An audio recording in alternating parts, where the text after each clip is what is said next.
Ako ang inyong Lolo Pael at ito ang aking kwento.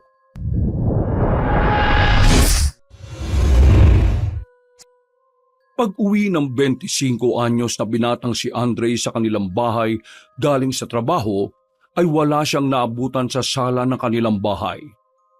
Madalas kasi kapag ganong 4:30 ng hapon, ay naabutan niya roon si Nanay Fe na nanonood ng paborito nitong telenovela. Sinasalubong na kaagad niya yon ng pagmamano, kaya ngayon ay nagtataka siya dahil walang tao at nakapatay din ang TV. Nasaan kaya si Nanay? Bago pumasok, ay tinanggal niya muna ang suot na sapatos at saka inilagay sa sapatusan. Papunta na siya sa kwarto nang makarinig ng komosyon sa bandang likod ng bahay. Dahil doon, ay dahan-dahan siyang naglakad papunta sa kusina at sumilip sa bintana, kung saan kita ang likurang bakuran. Doon nga ay nakita niya ang mga magulang na tila seryoso ang pag-uusap. Umiiyak si Nanay Fe habang si Tatay Benji naman ay humahawak sa balikat ng asawa. Nang mapansin ng binata na umiiwas ang ginang ay nakaramdam kagad siya ng hindi maganda. Nito lang kasing nakaraang 2 linggo ay naririnig-rinig na niya ang mga tsismosang kapitbahay nila na nag-uusap-usap. Patungkol ang mga kwentuhan sa kanyang ama at sinasabi nga ng iilan na nakikita nilang merong kasamang ibang babae. Nung una ay hindi rin siya naniniwala dahil hindi naman ganoon ang kanyang tatay. Kahit magwapo at matipuno ang kanyang katawan, ni isang beses ay hindi nakita yon ng pagiging maloko. Napatago siya sa isang gilid nang marinig na humagulgol si Nanay Fe habang hinahampas-hampas sa dibdib ang asawa. At narinig niya nga rin mismo sa ina ang hindi inaasahang bagay. Totoo nga ang balita ng mga kapitbahay nila. Meron ngang ibang babae o kabit ang kanyang Tatay Benji. Pasensya ka na, darling ko. Hindi ko talaga sinasadya itong mga nangyari. Kung ano man ang nahuli mo, hindi basta ganun yon. Natigilan na ang matipunong lalaki matapos sa kanyang ipakita ang mga kuha ng litrato. Nakita rin ni Andre yon pero bahagya lang dahil nagtatago pa rin siya. Kaagad dinampot ni Tatay Benji ang mga kuha ng larawan at saka ibinulsa. Umiiyak naman si Nanay Fe habang panay-panay ng salita dahil sa matinding panluloko sa kanya ng asawa. Darling ko, pangako sa iyo na aayusin ko ito. Huwag ka naman munang gumawa ng gulo dahil parating lang anak natin. Ayaw kong malaman yan tungkol dito. Ayusin natin to, pakiusap naman. Tinitigan muna siya ng masama ng ginang bago magpunas ng luha at mag-ayos ng sarili. Nang mukha na ulit siyang presentable ay naglakad na siya papasok sa loob ng bahay. Dali-dali naman tumakbo si Andre pabalik sa labas para isipin ng kanyang mga magulang na hindi niya naabutan ang nangyaring yon. Nang nasa sala na ay umakto siyang normal lang ang lahat na kunwari kahuhubad lang ng sapatos. Hello po, Nay. Himalapot hindi kayo nanonood ng paborito niyong teledrama ngayon, ha? Mano po?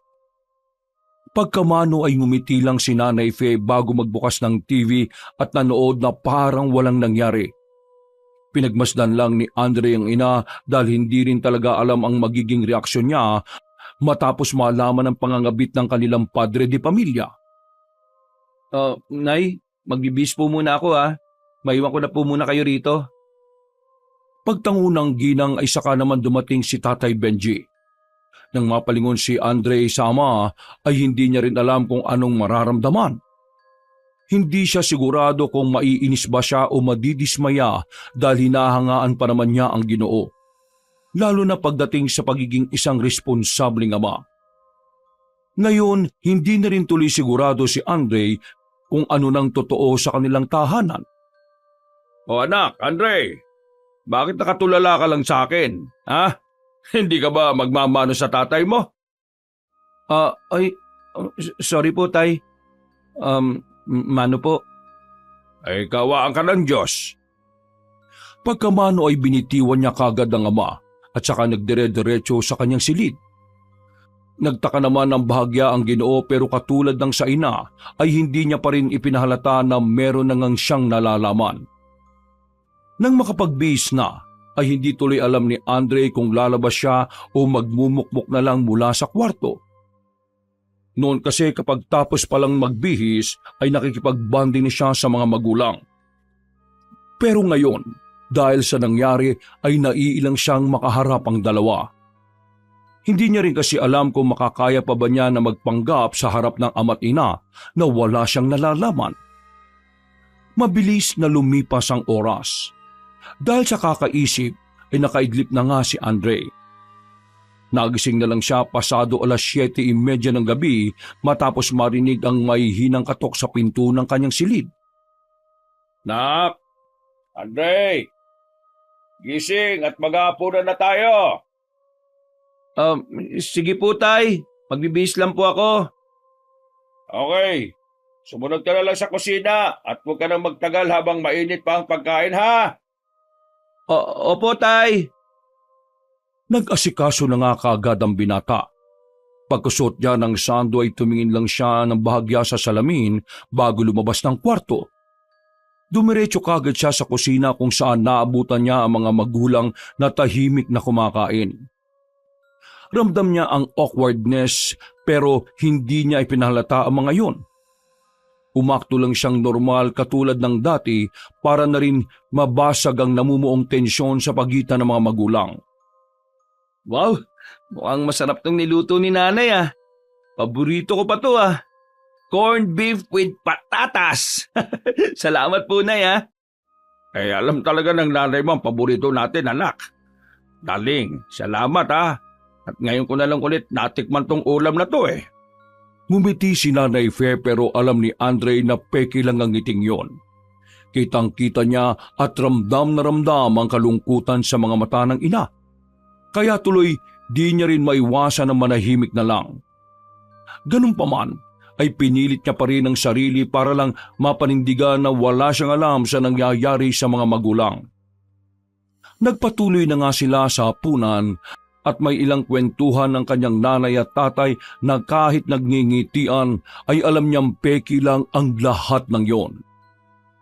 Parang nakaramdam tuloy si Andre ng awa sa kanyang ina dahil kahit tila durog na ay pilit pa rin nagpapakatatag. Nang matapos na ang hapunan ay nagpresenta ang gwapong binata na siya na ang maghuhugas sa mga pinagkainan nila. Pinilit niya talaga si Nanay Fe hanggang sa mapapayag ito.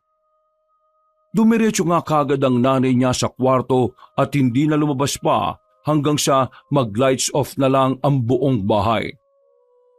Pagsapit ng mga bandang 10:30 ng gabi kung saan ay oras na talaga ng tulog sa kanilang bahay, paglabas niya ng kwarto papuntang banyo ay narinig niya sa silid ng mga magulang na umiiyak na naman ang kanyang ina.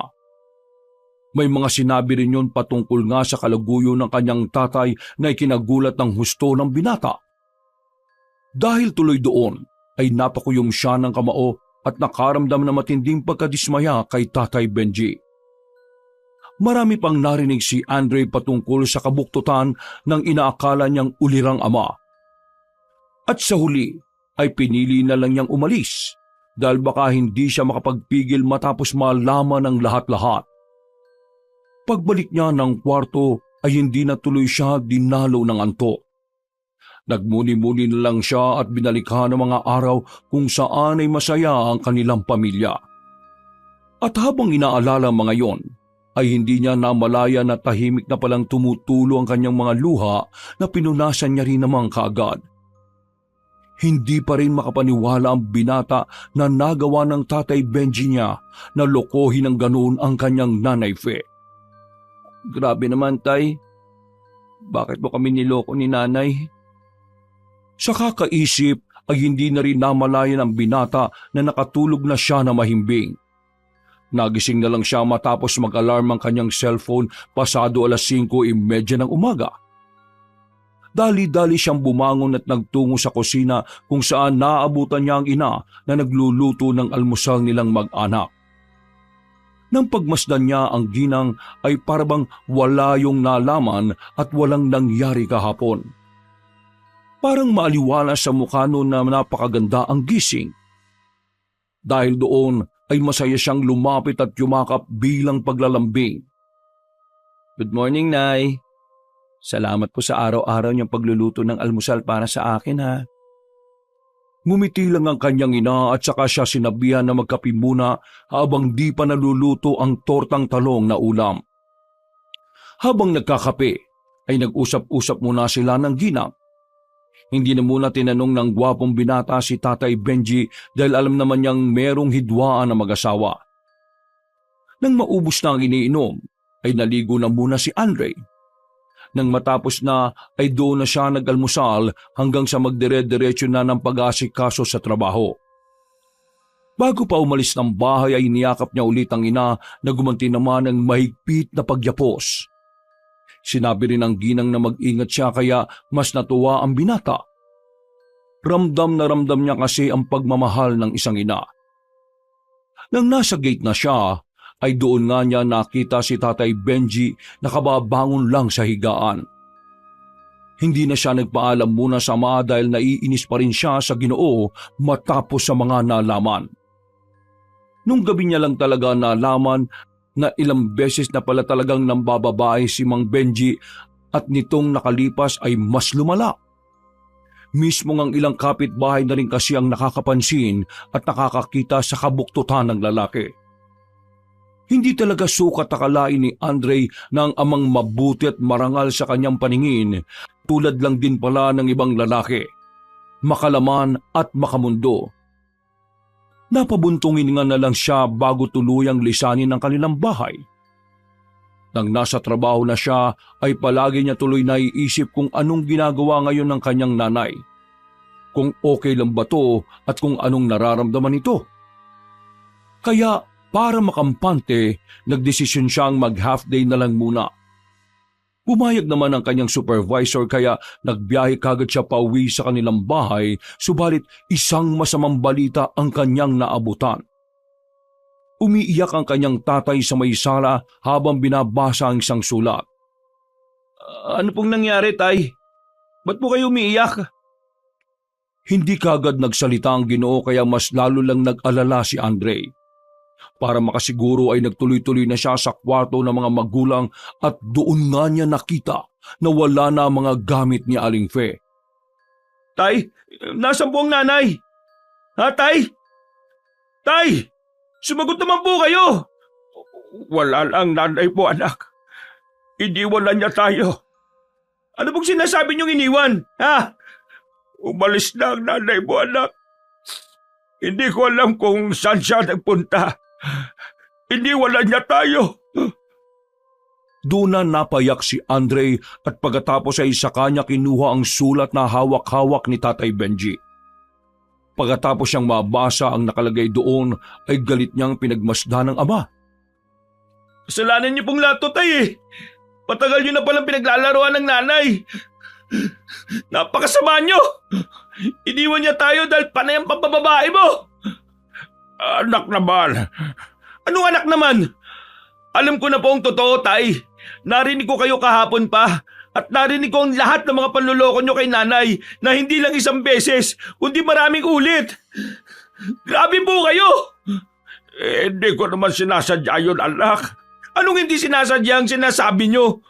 Nakailang ulit pa kayo sa panluloko eh. Tapos kayo sasabihin niyo hindi niyo sinasadya. Ilang beses po kayo ng babae tapos ngayon nangabit pa kayo. Alam po ba ang sikmura niyo, Tay? Huwag mo akong pagsalitaan ng ganyan. Baka nakakalimutan mo ang tatay mo pa rin ako, Andre. Hindi lang po ang nanay ang sinaktan niyo. Pati po ako, Tay. Tinitingnan ko pa naman kayo bilang isang marangal na ama, responsable, uliran at walang bahid na kahit anong kalokohan. Pero mali pala ang nakikita ko. Maskara niyo lang po pala yun. Ang sama niyo, Tay. Ang sama-sama niyo.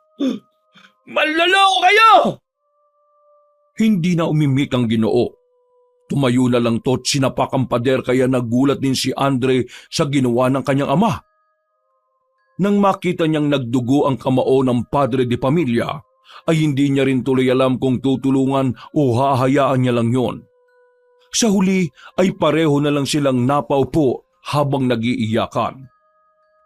Pagkatapos ay muli na lang niyang binasa ang sulat ng pamamaalam ni Nanay Fe. At mas lalo siyang naiyak matapos mabasa ang pangalan niya sa dulo na nagsasabing kahit anong mangyari ay wag na wag niyang iiwan ng kanyang Tatay Benji. Dahil sa pangyayaring yon, ay hindi na muna pinansin ni Andre ang kanyang ama. Umabot na halos 1 linggo ay hindi pa rin sila nagkikibuan.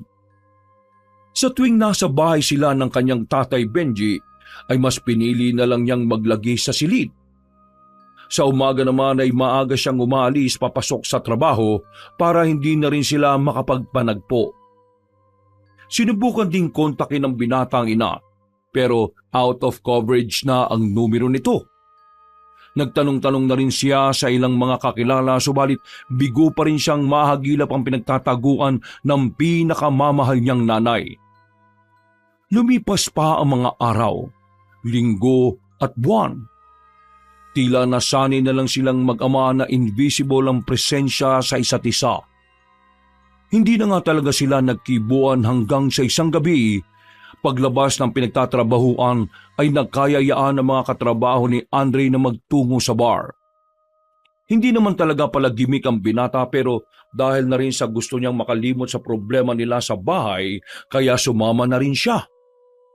At dahil medyo maloloko rin ang mga katrabaho niyang sina Kobe, Sam at Riley, kaya wala siyang ideya na ang pupuntahan nila ay hindi ordinaryong bar kundi isa palang bahay aliwan. Pagpasok nila sa loob, ay naaninag kagad ni Andre ang mga babaeng nagsasayawan sa stage. Halos wala nang suot ang mga yon kaya nanlaki din ang kanyang mga mata. Hindi rin kagad siya nakakibo. Dahil sa edad na 25 ay ngayon lang talaga siya nakapasok sa ganitong klase ng lugar. Walang ya mga tol. Bakit dito tayo nagpunta? Akala ko ba doon tayo sa mga party-party lang? Hindi na niya nagawang tumayo sa upuan dahil lumapit na kagad ang mga babaeng nagseseksihan at isa-isa silang sinayawan. Nag-enjoy din naman siya kahit papano. Hanggang mag-order na si Kobe ng may inom nilang alak at pulutan. Kanya-kanya na rin pwesto mga kababaihan na panay-panay ang pangaakit para lang mapili silang maging escort. Maya-maya pa sa gitna ng inuman, habang sumasayad na ang tama ng alak ay nagsimula na nga ang palabas sa stage. Naghiyawan ng mga kalalakihang nanunood. Habang tila nagluluwaan ng mga mata dahil sa paggiling ng mga nagagandahan at nagseseksihang babae. At nang tumunog na ulit ang mapang-akit na awitin, ay lumapit ang isang babae at meron yung hinatak na lalaki na nasa unahan ng stage. Nang mapatingin doon si Andre ay tila nawala ang tama ng alak sa kanyang sistema. Nakita niya kasi ang ama na tila nag-i-enjoy habang inihimas-himas ng babaeng bayaran ang kanyang katawan. Hinatak pa yun ng tuluyan sa stage hanggang sa maaninag niya at makumpirma na si Tatay Benji ngayon. Biglang nag-init ang kanyang mukha sa galit. Nakuyom niya ang kamao at saka hinawi ang mga babaeng kainuman nila. Nagulat din sina Kobe, Sam at Riley dahil dali-dali siyang naglakad papunta sa stage saka nilapitan ng amang tuwang-tuwa sa kamunduhan. Nagulat pa nga ang Ginoo at hindi makapaniwala matapos makita ang kanyang anak. Nawala rin ang lasing niya dahil sa nangyari. Anak, anong ginagawa mo rito? Anong ginagawa ko rito? Pinapanood yung tatay kong babaero tapos sasapakin ko siya. Mabilis ang mga sumunod na pangyayari. Inundayan niya ng suntok sa mukha ang ama na tumama sa kaliwang mata. Nagulat ang lahat at ang ilan ay nagtakbuhan palayo dahil baka madamay sa gulo. Sina Kobe, Sam at Riley naman ay nilapitan siya para awatin kasama na rin ang mga bouncer na rumisponde. Dahil tuloy sa nangyari ay napalabas silang magkakatrabaho sa nasabing bahay aliwan. Nang malaman naman ng tatlong kasama ni Andre na tatay niya ang sinapak niya, ay naintindihan nila kung bakit yun nangyari. Ipinagpatuloy nila ang inuman sa ibang lugar at nang malasing ang binata ay nag-iiyak siya dahil hindi niya matanggap ang mga nakita. Gago siya eh. Sa halip na ayusin niya yung problema nila ni nanay, mas pinalala niya pa yung sitwasyon eh. Galit na galit ako sa kanya. Pero hindi ko naman siya magawang iwan dahil yun lang ang bili ng nanay ko sa akin eh. Na huwag kong iiwan ang babaero kong tatay kahit na anong mangyari. Ang hirap naman ito eh. Mamatay na lang sana ako. Nang malasing si Andre ay hinatid na lang siya ng mga kaibigan sa kanilang bahay kung saan nga ay naabutan nila na naroon na si Tatay Benji. Ang Ginoo na mismo ang nag-asikaso sa kanyang anak nang hindi nito alam. Kinabukasan ay masakit ang ulo na gumising ng binata. Nalimutan na niya ang iba pang nangyari maliban doon sa sinapak niya ang sariling ama habang nakikipagsayawan sa bayarang babae. Nasa pa ko pala kagabi ang tatay. Alam kong deserve niya yon. Pero mali pa rin ang ginawa ko. Ay, nako buhay. Para makabawi ng lakas ay naligo na lang siya at natulog maghapon. Kinabukasan, lumabas siya at nagliwaliw mag-isa sa mall dahil weekend naman. Habang kumakain sa isang restaurant ay naisip na naman tuloy niya ang nangyari kagabi. Naiinis siya sa katarantaduhan na ginawa ng kanyang tatay pero nakokonsensya rin siya dahil nasapak niya yon. Bigla niya naman tuloy naalala mga panahong masaya pa at kumpleto ang kanilang pamilya. Hindi maiwasang malungkot ang binata kaya napabuntong hininga na lamang siya. Namimiss na kita, Nay. Nasaan ka na po ba? Bakit sa akin niyo po pa po pinakatiwala ang tatay? Hindi ko po alam kung hanggang kailan ko siya mapagtitisan eh. Habang lalo lang po kasing tumatagal, parang lalo lang siyang lumalala. Hindi ko naman alam kung paano siya mapakikiusapan o kung makikinig ba siya sa mga sasabihin ko. Ay, kung nandito lang sana ang Lola Telang, malamang mapagsasabihan niya si tatay eh. Sumagi na nga lang din bigla sa isip niya si Lola Telang na nanay ni Ma'am Benji. Noon kasing hindi pa senior ang kanyang lola ay madalas din itong nabisita sa kanila. Kahit maliit lang ang matandang babae ay walang kaparisang tapang noon. Wala yung inaatrasan na kahit na sino. At sa pagkakatanda pa nga ni Andre, maraming kwentong kababalaghan ng kanyang lola lalo na patungkol sa mga aswang. Hindi niya man masyadong pinaniniwalaan pero naaaliw siya sa mga kwentong probinsya ni Lola Telang. Marami kasing malalaking peklat ang nasabing matanda sa iba't ibang parte ng katawan at bawat peklat na yon ay may iba't ibang kwento patungkol sa mga inkwentro. Alam na kaya ni Lola tong nangyayari sa pamilya namin? Siguro, kailangan ko nang ipaalam para mapagsabihan niyang tatay. Pero, paano ko naman makokontak ang lola? Wala naman yung telepono ron sa probinsya. Hindi ko rin naman alam kung saan yung bahay niya dahil hindi pa ako nakakapunta ron. Ay, nako, paano kaya to? Sa ilang araw nga na nagdaan ay pinag-isipang mabuti ng gwapong binata kung paano niya may papaalam kay Lola Telang ang tungkol sa panloloko ni Ma'am Benji. Mabilis na namang lumipas ang araw. Biyernes at ginabi ng uwi si Andre dahil sa mabigat na daloy ng trapiko. Pasado 10:30 na siya ng gabi nang makarating sa kanilang barangay. Sa gate pa lang ng kanilang bakuran ay naririnig na niya ang tawanan sa loob ng bahay. Nangingibabaw ang halakhak ni Ma'am Benji na sinusundan ng pamilyar na malalim na boses ng lalaki. Base sa naririnig niyang ingay ay parang nagkakasiyahan o nagiinuman ng mga nasa loob ng bahay. Pero ang ikinakunot ng noo ni Andre ay ang boses ng babae na hinaharot-harot kung tumawa. Nang marinig niya yon, ay nagmamadali siyang nagbukas ng gate at pagdating sa pintuan ng kanilang bahay ay nakita niya nga ang tatlong katao. Si Tatay Benji, si Ninong Ryan at ang hindi niya kilalang babae. Mas na-focus sa mga mata ng binata sa nasabing babae dahil dikit na dikit yun sa kanyang tatay. Naka-spaghetti lang ng damit na wala pang bra. Kitang-kita ang cleavage at parabang ipinangangalandakan pa ang dibdib. Nakasobrang iksi na short lang din yun. Kaya halos kita na ang kasingit-singitan. Pagbaling sa mukha ay napansin niya ang maraming tigyawat sa magkabilang pisngi ng di pamilyar na babae. Kaya naman pasimple siyang napaismid.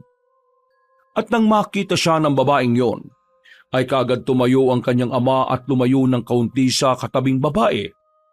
Napaismid na naman ang binata at ipinahalata niya talaga na hindi siya natutuwa sa nakikita. Pero bilang paggalang pa rin sa nakatatanda, ay hindi siya nagpakita ng kagaspangan at pinatunguhan niya pa rin ng maayos sa mga bisita. Oy, nandyan na pala ang anak ko. Magmano ka kay Ninong Ray mo, anak? Bubisita siya ngayon at nagpainom. Oy, kumusta na anak ko? Binatang-binata ka na talaga. Natutuwa ako makita ka ulit. Mano ka muna? Mano po, Ninong? Natutuwa rin po akong makita kayong ulit. Ay, kaawa ka ng Diyos. Ano, nagiinom ka ba? Baka gusto mo mag-inom. Tara, tumagay ka rito. Pas na po muna, Ninong. May maaga pa akong pasok bukas eh.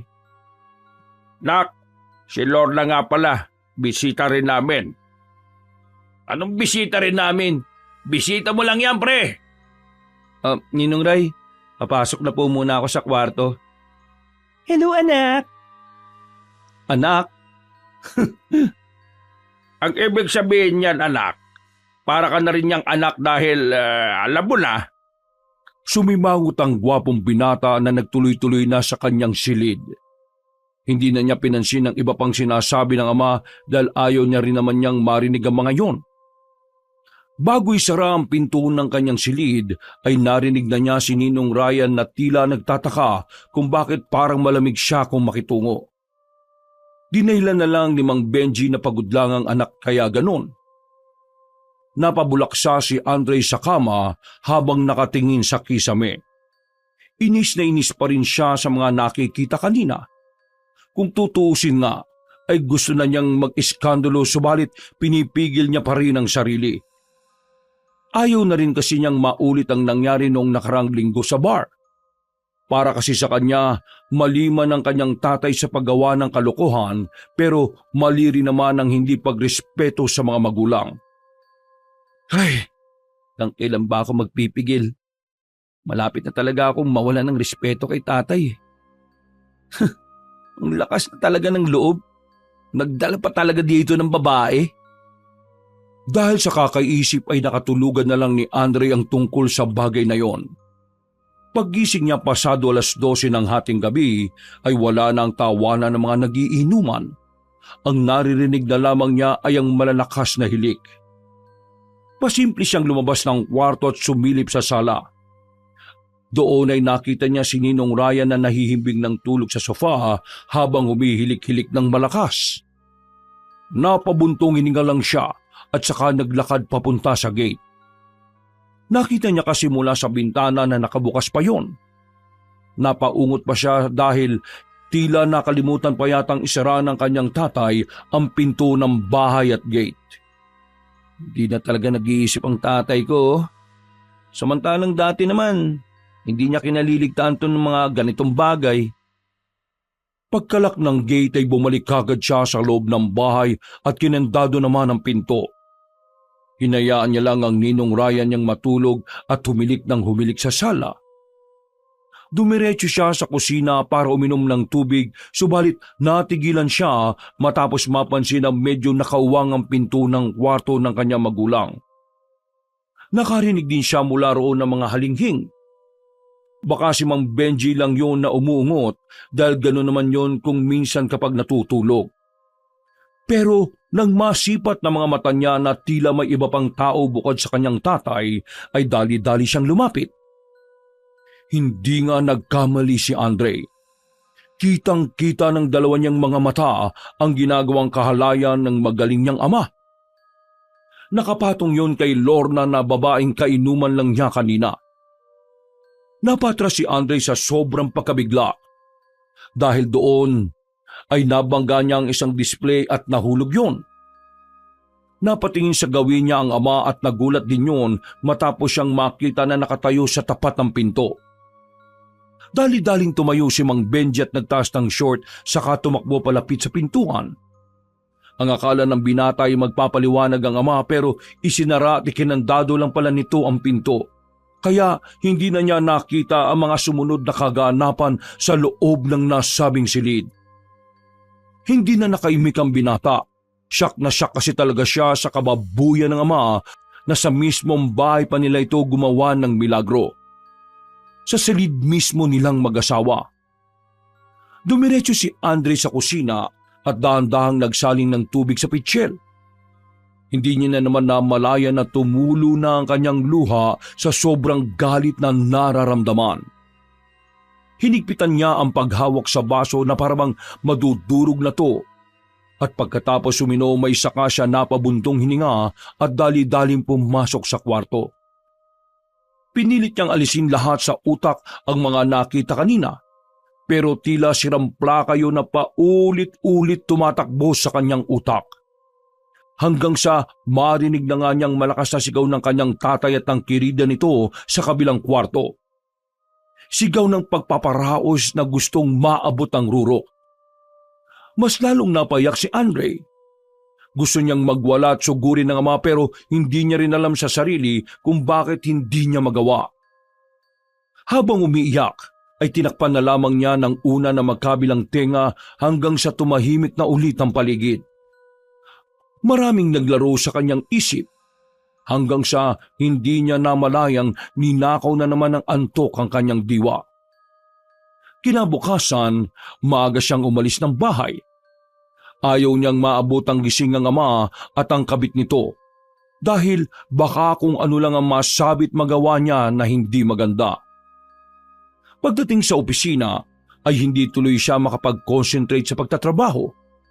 Maraming kung ano-anong hindi magandang ideya ang pumapasok sa kanyang isipan. Kaya saglit siyang tumigil sa ginagawa at huminga ng malalim. Nang mapansin siya ni Kobe ay agad yung nagtanong. Sinabi niya naman ang problema at napayuhan din siya ng maayos ng katrabaho. Kaya nang umuwi na, naisip niya rin kagad ang mga payong yon.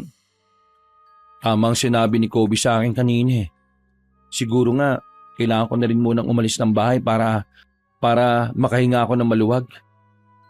Mangungupahan na lang muna ako, malapit dito sa opisina, para hindi ko na makita kung anong kalokohan ang gagawin ng tatay kung walang hiya.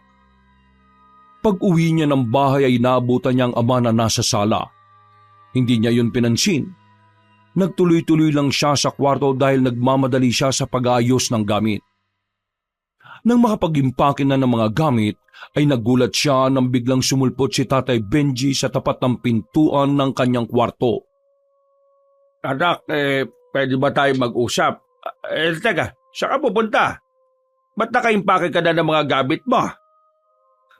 Nagtatanong pa kayo kung saan ako pupunta.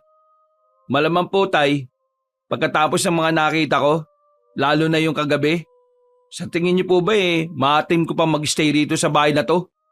Kung alam ko lang, dapat matagal na ako sumama kay nanay. Nak naman, hindi ko rin sinasadya yung nakita mong yon. Nadala lang ako sa kalasingan. Tsaka, hindi na rin namin tinuloy. Wala talaga nangyari. Uy, Bench, babe. Pwede bang pakikuha ng langis ko sa bag? Basa kasi ako kaya hindi ako makalabas ng banyo. Sabay na napatingin ng mag-ama sa bandang banyo kung saan nila narinig ang boses ng babae. Mas lalong nanggalaiti si Andre nang makita niyang nakatapis ang kabit ng kanyang ama. Nakuyom niya ang mga kamao at kitang-kita sa mga mata niya ang matinding pagpipigil kahit gusto na niyang manakit ng nakatatanda. At dahil sa sobrang pagpipigil, ay tumagas na lang ang luha niya habang kaharap ang malokong ama. Talaga po ba, Tay? Hindi sinasadya? Lasing lang kayo at wala talagang nangyari? Dinig na dinig ko kung paano kayo umungol at masarapan niyang kabit mo. Magkatabi lang po yung mga kwarto natin. Kaya wag niyo po akong gawing tanga, Tay. Tanggap ko na pinagpalit mo si nanay eh. Pero yung dadalin mo mismo yung babae mo, tapos magsisipin kayo mismo sa kwarto nyo, ang kapal naman ng mukha nyo. Dahil tatay mo pa rin naman siya, Ay wala akong pakialam sa nararamdaman mo. Ang kapal ng mukha mo makisali sa usapan namin. Kabit ka? Alak, tama na yan. Huwag mong ganyan ni si Lorna. Rumispeto ka naman sa matatanda. tama, dahil makakasama na rin naman tayo dito sa bahay na to. Respeto? Naririnig niyo ba yung mga sarili niyo, Tay? Talagang dito mo pa talaga patitirhin yung kabit mo? Ang kapal talaga ng mukha ng hayop na yan. Yan talaga yung pangit at tigyawating mukha na yan ang ipapalit mo sa nanay ko? Grabe ka naman makapagsalita sa akin. Bench, ganyan ba kabastos ang anak mo? Akala ko pa naman mabait siya. Gwapo pa naman siya sana. Hoy, tumigil-tigil kang ang kabit ka. Dahil baka hindi na talaga ako makapagtimpi makagawa pa ako ng hindi maganda sa'yo. Andre, tama na yan. Tumigil ka na. Dahil na rin sa bugso ng damdamin ay hindi na nakontrol ng padre de pamilya ang kanyang emosyon. Naitulak niya ang anak na sumandal sa pinto ng kwarto. Dahil din doon ay nabitiwan ng binata ang bag na may pinaglalagyan niya ng damit. Nang tila natauhan matapos makitang umiyak na si Andre, ay biglang huminahon ang mukha ni Mang Benji. Hinawakan niya sa balikat ang anak pero tinabig lang yun ng binata. Pasensya na anak, nabigla lang talaga ako sa nangyari. Bitiw mo ko! Magsaya kayo ng kabit mo! Anak naman, iiwan mo rin ba ako katulad ng ginawa ng nanay mo? Aalis na ako sa bahay na to. Hanapin kong nanay at hindi na ako babalik pa rito. Bench, hayaan mo na siya kung gusto niyang umalis. Hindi magpapapigil ang mga ganyang pinalaki at suwail. Tumigil ka nga muna, Lorna. Huwag ka muna makisali sa usapan namin mag-ama. Hindi na nga nagpapigil ang gwapong binata. Kagad niyang dinampot ang bag at nang lalabas na ng bahay ay nagulat sila mag-ama. Nakita kasi nilang nakatayo si Lola Telang sa tapat ng pintuan. May dalang lumang bayong ang ginang at isa pang supot na puro gulay. Napakunot pa yun ng noo matapos maabutan ng away na mag-ama. Lola Telang? Ibalik mo yung dalamang bag. Hindi ka aalis sa bahay na to, Apo. Kung meron mang dapat umalis dito, hindi ikaw yan. Nay, anong ginagawa niyo rito? Tatanong-tanong ka dyan? Imbis na tulungan mo ako rito sa mga dala ko? Bilisan mong damukat, kunin mo tong lumang bayong ko.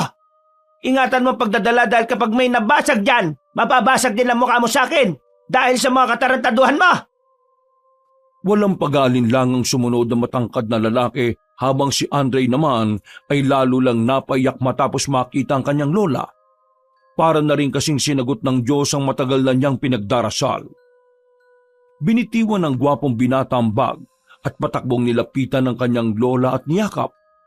Si Mang Benji naman ay binuhat nga ang mga dala ng matandang babae at dinala sa silid noon na matagal nang walang tumatao. Samantala, si Lorna naman ay nakatingin lang at nagmamasid sa mga kaganapan hanggang sa mapatingin sa kanya ng matalim si Lola Telang. Hay! Ikaw, babaeng haliparot! Bumalik ka na doon sa banyo at ipagpatuloy mo ng pagligo mo! Huwag mong ipangalandakan ang katawan mo rito dahil ang tanga kong anak lang ang magkaka-interest dyan! Umismid lang ang babaeng kabit bago bumalik sa banyo para ipagpatuloy ang pagligo. Sinamantala nga yun ng mag-anak na pumwesto sa sala at doon nag-usap-usap. Sinabon nga ng sinabon ni Lola Telang ang kanyang babaerong anak dahil nga sa mga nalaman niya. Magkagayon man ay ipinilit pa rin ni Mang Benji na manatili na nga roon si Lorna na kanyang kinakasama. Labag man sa kalooban ay tinanggap yon ni Andre. Kampante na rin siya kahit papaano dahil alam niyang nandito na ngayon ang kanyang lola na magiging kakampi niya. Pagsapit ng hapon ay nagpasya munang umalis sina Mang Benji at Lorna. Naiwan naman ang maglola sa bahay at patuloy na pinag-usapan ng tungkol sa kinakaharap ng pamilya. Lola, ba't po nga pala kayo bigla na lang nagpunta rito? Neto kasing mga nakalipas na araw, hindi ako makatulog ng maayos. Hindi rin ako mapakali na Hindi ko maintindihan. Parang may nakakalala sa akin dito sa inyo. Kaya naisipan kong bumisita. At saktong-sakto nga ang naabutan ko. Talaga po ba, La? Alam niyo po bang ilang araw ko na rin po kayong iniisip na puntahan? Kaya nga lang po hindi ko talaga alam kung saan yung lugar niyo eh. Malakas talaga ang pakiramdam ko pagdating sa mga ganyang bagay. Kahit matanda na ako hindi pa rin pumapalya ang mga kutob ko. Pasensya na po ha, at ngayon lang ako dumating. Alam mo namang medyo mahina na ang kasukasuhan ng lola mo. Kailan pa ba ito nangyayari?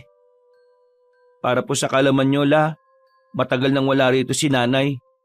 Lagpas 1 buwan na po matapos siyang malaman na nambababae ang tatay. Ilang beses ko na rin pong nahuli ang tatay. At kagabi po, yun po yung pinakamalala dahil dinala at pinanindigan na talaga niya yung kabit niya. Ito talagang si Benji Ngayon pa nakuhang maging magpasaway kung kailan na umiidad na. Ano pong gagawin natin, La?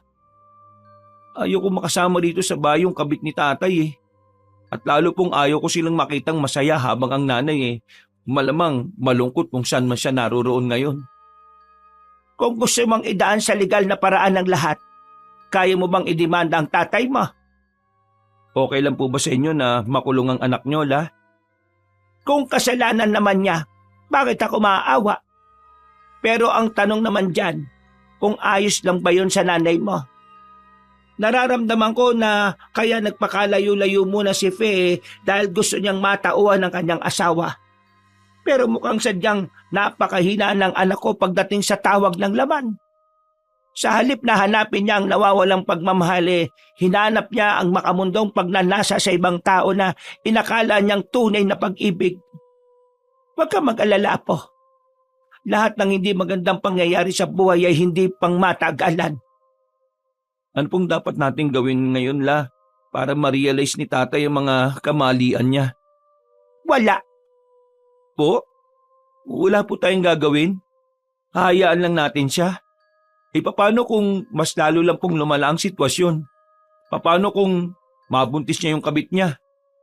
Baka po mahuli na ang lahat, La. Natatakot ako na baka hindi na talaga makaayos sa mga magulang ko at tuluyan na kaming mabuwag. Huwag nating pangunahan na po ang galaw ng tadhana. Sa 70 taon ko nang nabubuhay sa mundong ito, ni isang beses hindi pa nagkamali ang aking pakiramdam. Bago matapos ang linggong to, sinisigurado ko sa iyo na magbabago ang sitwasyon. May mangyayaring maganda sa pamilya mo kaya maghintay-hintay ka lang. Hindi man kumpiyansa pero kahit papano ay pinanghawakan na rin ni Andre ang mga sinabi ng kanyang lola.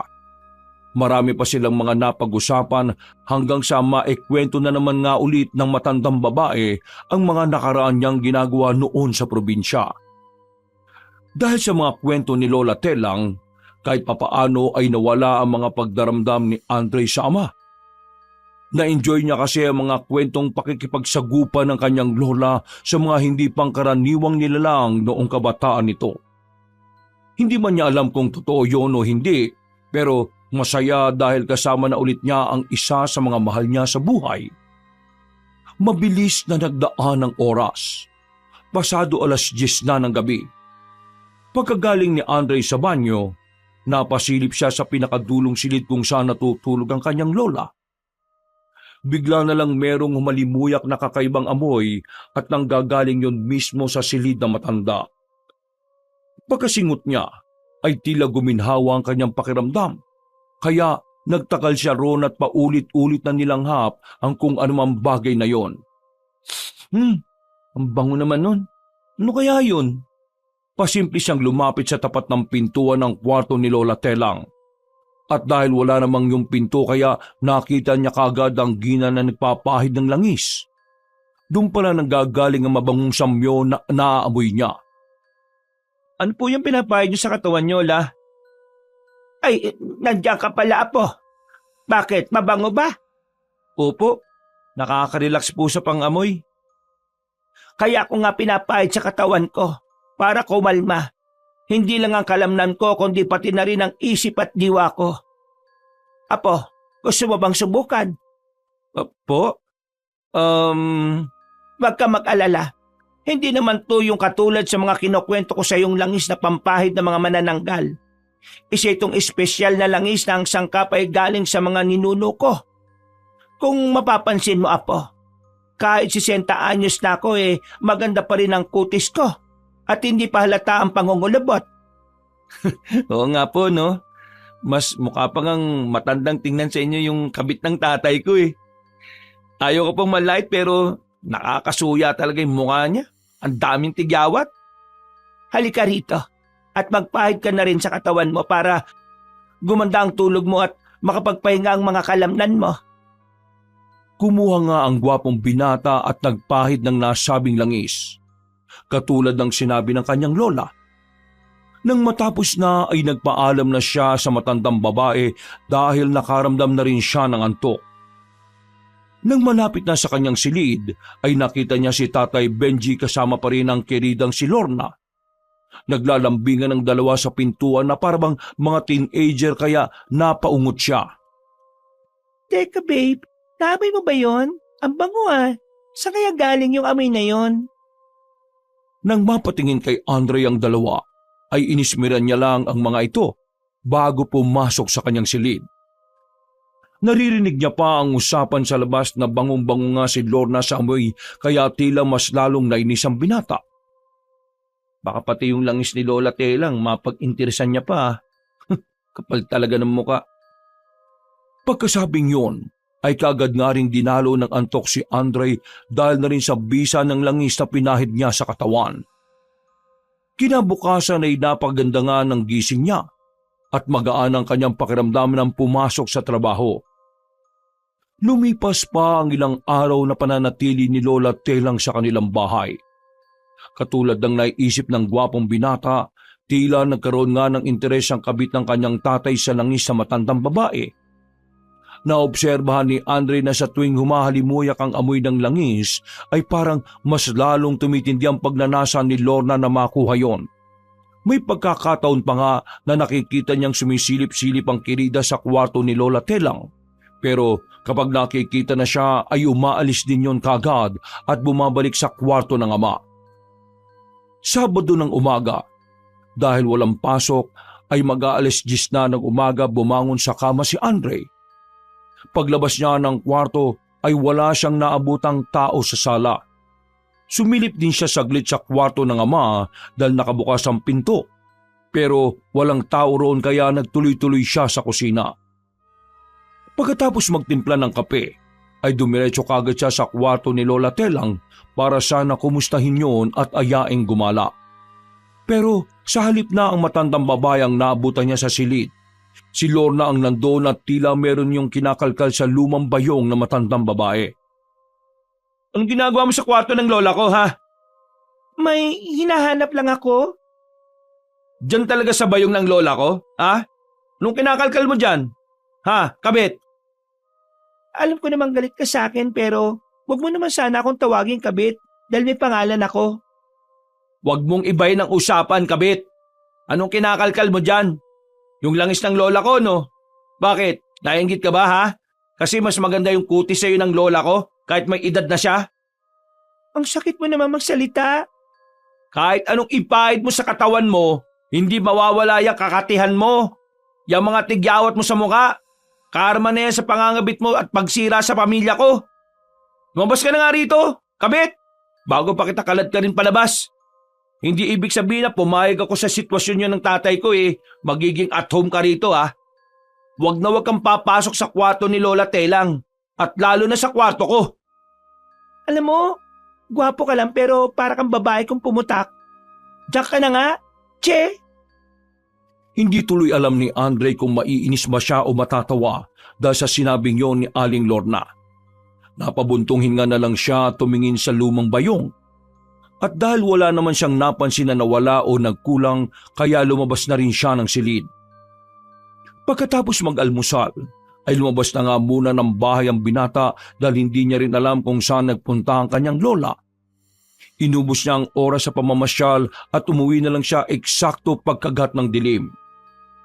Wala sana siyang balak sumabay sa hapunan pero tinawag siya ni Lola Telang dahil ito pala ang nagluto ng ulam nila para nung gabi. Dahil doon ay napilitan ng binata na makisalo sa hapagkainan kasama na rin ang kiridang si Lorna. Nay, maraming salamat po at pinagluto niya kami ng masarap na ulam ha. Alam niyo po talaga na paborito ko tong sinampalukang manok eh. Maraming salamat po, Nay Telang. Tumigil kayong dalawa sa pagpapasalamat. Hindi ako nagluto para sa inyo. Para yan sa apo ko.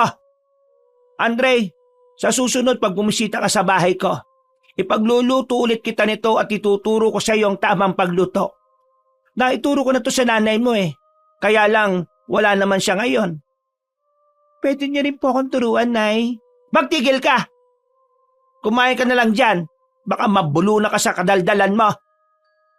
Apo, Andre, ano, masarap ba? Opo la, nakatikim na nga po ako nito. Kapareho ng luto ni nanay. Magaling talaga yung nanay mo magluto at mabilis matuto eh. Kaya gustong gusto ko talaga ang ugali nun. At napakabait pa. Ewan ko ba rito sa tatay mo? Kung bakit nagpaloko-loko pa? Ay, sus ko po, Ginoo. Nay naman, nasa pagkainan po tayo. Hindi ko inihingi ang opinion mo, Benji. Kaya manahimik kayo ng babae mo. Pasimpleng napangiti si Andre matapos yung marinig habang si Mang Benji at Aling Lorna naman ay napasimangot. Marami pang ibinili na matandang babae hanggang sasabihin na nga nito ang dahilan kung bakit siya nagluto. Bukas po, uuwi na ako ulit. Yung mga napag-usapan natin nung nakaraan, baka tandaan mo lagi yon ha. At ikaw naman, Benji, magpakatatay ka at magpakaasawa ka. Pag alis ko rito, magpakatino ka na at hanapin mo ang asawa mo sa halip na nagtsatsaga ka sa babaeng ito. Buuin mo ang pamilya mo bago pa mahuli ang lahat. Nalulungkot man sa sinabing yon na matandang babae ay wala na ring nagawa si Andre. Kahit naman kasi pigilan niya ang matanda ay hindi rin yung magpapapigil. Kaya pagkatapos kumain ay sinulit na nga ng maglola ang gabi at masaya silang nagkwentuhan ng kung ano-ano hanggang pare-pareho na silang dalawin ng antok. Kinabukasan, isinabay na ni Andre ang lola niya sa terminal ng bus bago pumasok sa trabaho. Nagpresenta naman si Mang Benji pero ayaw na matandang babae kaya siya na lang ang naghatid. Bago sumakay ng bus ay mayroong ibinigay sa kanya si Lola Telang. Ang akala niya noong una ay isa yung espesyal na langis pero nagtaka siya dahil parang wala yung kamoy-amoy. Ano po tula? Parang hindi po yata to yung espesyal na langis na ginagamit niyo ah. Hindi nga yan po. Ibang klaseng langis yan. At sa oras na makita mong kumulo yan, katulad ng ikinukwento ko sa iyo, ganon ang gawin mo. Isasabi ko sa aswang la, paano naman magkakaroon ng aswang sa lugar na to? Wala naman po tayo sa probinsya. Tama ka. Karamihan ng mga likas na aswang ay talagang nagtatago sa mga probinsya. Ang mga nagiging aswang naman dahil sa kasakiman ay maaari mong makainkwentro sa sibilisadong lugar. Katulad ng lugar ninyo. Kaya hindi mo rin masasabi, Apo. Ang dami niyo po talagang alam la. Kaya nakakabilib po kayo eh. Hindi niyo po ba ako bibigyan ng espesyal na langis? Malapit na naman kayo magpunta sa akin ng buo mong pamilya. Doon ko ibibigay ang mga iyon, Apo. Sige na, at sasakay na ako sa bus. Umalis ka na rin dahil baka mahuli ka pa sa trabaho. Mag-iingat po kayo la. Salamat sa pagbisita ha. Mamimiss ko po kayo, Lola Telang. Nagyakapan pa ng maigpit ang maglola bago tuluyang sumakay ng bus ang matandang babae. Maya-maya pa, nang umalis na ang bus ay umalis na rin sa terminal si Andre at nagtungo na sa kanyang workplace kahit medyo late na. Naging produktibo naman siya sa maghapon na yon kahit medyo nalulungkot dahil umalis na ulit ang kanyang lola. Sa kabilang banda ay bigla na niyang naalala ang sinabi niyon kanina bago sila maghiwalay sa terminal ng kanyang lola. Malapit na naman kayo magpunta sa akin ng buo mong pamilya. Doon ko ibibigay ang mga iyon, Apo. Parang siguradong-sigurado si Lola sa mga sinasabi niya. Pangahawakan ko yung mga yon. Dahil sabi nga niya, hindi pa nagmimintis ang lahat ng mga kutob niya. Nagtrabaho na lang siya na nagtrabaho at sa paglipas pa ng oras, magaan pa rin ang pakiramdam ng gwapong binata nang umuwi sa kanilang bahay. Bumalik ulit sa dati ang lahat na hindi sila masyado nagpapansinan ng ama. Lalo na ngayong wala na si Lola Telang. Pagkatapos siyang maghapunan ay pumapasok na kagad siya ng kwarto at hindi na lumalabas pa hanggang sa makatulog siya na mahimbing. Pagsapit ng 10:00 ng gabi, ay naalimpungatan si Andre dahil sa humahalimuyak na kakaibang amoy sa paligid. Espesyal na langis yun ni Lola. Wala naman na siya rito. Sino nagpapahid nun? Napabangon siya at lumabas ng kwarto hanggang sa makita niya sa bandang kusina si Lorna na nagpapahid na ng nasabing langis. Nawala ang antok niya nang biglang maalala nung nakaraan na pumasok nga pala ang kirida sa kwarto ni Lola Telang. Bakit meron ka niyan, ha? Sa lola ko yan, ha?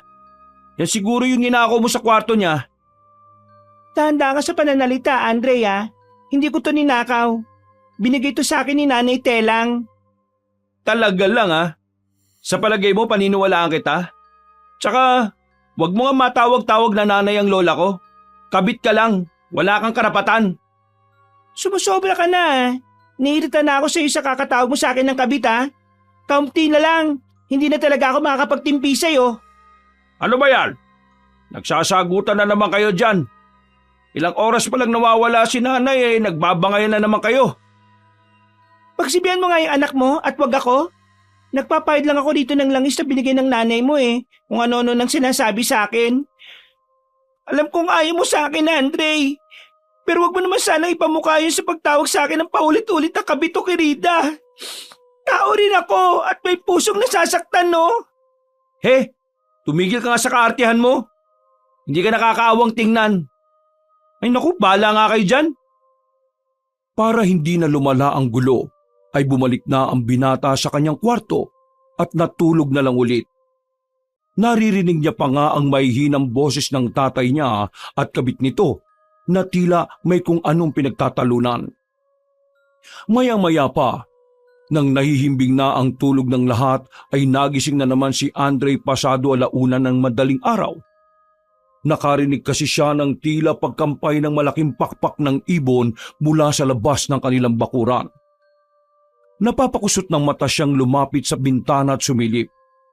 Nakita niya ang ilang mga puno na tila hinahangin na malakas. Kaya napatingala siya pero wala namang nakita roon. Ilang saglit pa nga mula sa hindi kalayuan ay nakarinig na siya ng alulong ng aso.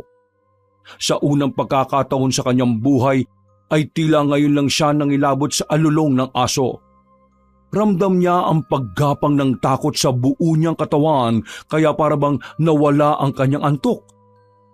Sinundan pa yon ng iba pang kahulan kaya napatingin na naman siya sa bintana. Ang creepy naman ng alulong ng aso na yun. Natigilan na siya matapos makitang maliit na botelyang ibinigay ni Lola Telang na nilagay niya sa ibabaw ng maliit na tukador. Para kasing katatapos lang noon kumulo pero hindi naman siya sigurado kaya nagkibit balikat na lang siya. Uminom lang siya ng tubig at umihi bago bumalik sa pagtulog habang ang mga aso sa labas ay tila nagkakagulo at nagkakahulan sa hindi malamang dahilan. Kinabukasan, habang naghihintay ng masasakyan sa labas ng kanilang barangay, ay naririnig niya ang iilang mga tsismosa na merong pinag-uusapan. Pasimple siyang nakiusyoso hanggang sa marinig nga niya ang balita patungkol sa tila malaking ibon na namataan ng mga katanuran na nagroronda. Napakunot si Andre ng noo dahil naalala niya kaninang madaling araw ang tunog ng pagaspas ng pakpak. Hindi kaya yun yung narinig ko? Ayon pa sa mga aling nagkukumpulan ay hinabol at sinundan nga raw yun ng mga tanod at ilang opisyal. Pero hindi na nakita pa dahil tumawid na sa kabilang barangay. Gusto pa sanang makinig ng binata sa usapan pero may dumaan ng jeep at sumakay na rin siya kaagad para hindi malate. Lumipas ang maghapon. Pag-uwi niya sa bahay ay naabutan niya sa sala si Ma'am Benji at Ninong Ryan niya na nagpapatugtog at nagkukwentuhan. Nagmano lang siya at nagtuloy-tuloy na kagad sa kwarto pero na-curious siya bigla sa usapan ng dalawa. Ganon din kasi ang narinig niyang kwentuhan ng mga tsismosa ng kanilang barangay, ang tungkol nga sa malaking ibon. Dahil doon ay pasimple niyang inawang ang pinto ng kwarto para mapakinggan ang usapan ng mga nasa sala. Gagi pre, ang akala ko nga lasing lang si Coco tsaka si Martin. Nung sumigaw sila habang patakbo ron sa lamay. Abalang-abala kami sa pagtingin ng baraha kasi pangmalakasan na yung mga taya eh. 3,000 na yung taya nung isa kaya kapag natalo, pusoy talaga. Tapos, yun na nga. Ano nga yun na nga? Ang bagal mo naman magkwento eh. Gagi ka, para kang pagong magkwento. Huwag mo muna kasing kontrahin. Eto na nga. Huminto kami nung nakita namin silang tumatakbo papunta sa amin sa lamay. Tapos, nakita ko rin yung ibang tanod, nagsisigawan hanggang sa biglang humangin ng malakas. Promise pre, cross my heart, double-double, kahit triple-triple pa. Tanong mo pa sa ibang mga nandun, ang laki ng manananggal. Dumaan dun sa amin. Sabihin ko sa iyo, nawala yung mga tao sa lamay eh. Para kaming na-wash out dun. Kaya pala, nagpunta ko sa bakery kanina. Narinig ko nga yung manananggal. Buti walang nadagit sa inyo. Sa awa ng Diyos, wala naman. Tapos, hinabol-habol na nga yun ng mga tanod sa kanila konse. Hindi na raw nakita pagtawid ng tuloy sa kabilang barangay eh. Pero, paano naman makakaroon ng manananggal dito sa atin? Sibilisado na yung lugar natin ah. Ako nga, di naniniwala nung una eh. Pero nung makakita ako, sabi ko talaga, totoo pala talaga yun eh. Ay nako, hindi mo kasi naabutan yung nanay ko eh.